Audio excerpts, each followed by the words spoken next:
দেখলি তোর আন্টি এখনো এলো না, কত লেট হয়ে গেল। দাঁড়া একটা ফোন করি। ওই এলেন মহারানী। আজকেও এত লেটে এলে? কদিন ধরেই দেখছি এত লেটে আসছো, সময় মতন বাড়ি চলে যাচ্ছো। এরকম করলে কিন্তু চলবে না। মাইনেটা দেওয়ার বেলা তো আপনি শামুকের গতিতে আমার হাতে দেন। আপনি তাহলে কি করে এক্সপেক্ট করছেন যে আমি সুপারম্যান গতিতে পড়াতে আসবো? A few moments later.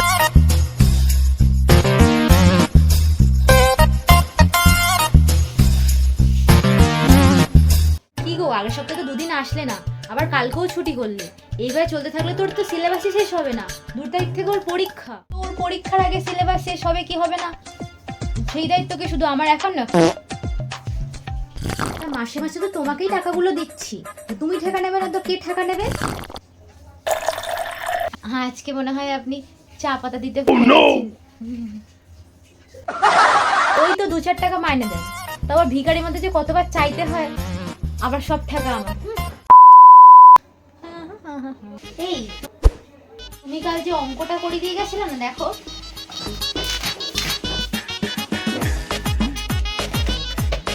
এই দেখো, এটা তো ওদের স্কুল থেকে কেটে দিয়েছে।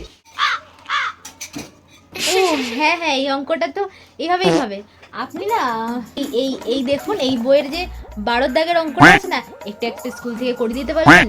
আমি না হালকা করে ভুলে গেছি, সবই তো বোঝেন সেই কোন জন্মে করেছিলাম। কাকিমা আসছি।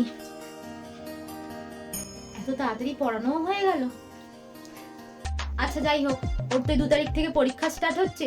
তুমি বলছো এই সপ্তাহে না শনিবার রবিবারটা একটু পড়িয়ে দিও এক্সট্রা, ঠিক আছে? আচ্ছা, তাহলে আপনি কত টাকা এক্সট্রা দেবেন?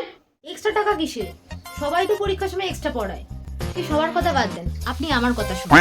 এক্সট্রা মাইনে দিলে তবেই আমি এক্সট্রা পাবো। তো কারোর বাপের ক্ষমতা নেই যে আমাকে তুলে আনবে।